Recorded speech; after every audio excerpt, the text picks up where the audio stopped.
అమ్మా పార్వతమ్మ ఒకటి అడగనా? ఏంట్రా? స్వామి కోసం 3,000,000 దేవతలు 3 లోకాల జీవులు పూజలు చేస్తారు కదా. అవును, మరి ఆయన ఎప్పుడు చూసినా ధ్యానంలో ఉంటాడు. ఎవరి గురించి? ఉండరా, ఇది నాకు తట్టనే లేదు. చూసుకో అమ్మో, నిద్రలో ముడకో మౌనంగా ఉండేది సాకో. ఆ పరమశివుడి మీద నంది వేసిన నింద కారణం పార్వతమ్మ పరుగు పెట్టి వెళ్ళి అడిగింది. అబద్ధమాడే అలవాటు లేనివాడు భోళాశంకరుడు.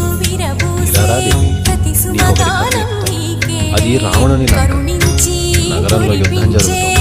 మేఘనాథుడికి లక్ష్మణుడికి మధ్య యుద్ధం. ఎంతకీ తగ్గట్లేదు. పదం మీద నుండి మాయ యుద్ధం చేస్తూ ఆసురుడు నేలపై నిలిచి ఎదుర్కొంటూ రాముడితో లక్ష్మణుడు ఉన్న అన్ని అస్త్రాలని వాడేశాడు. అయినా వైరి సావలేదు.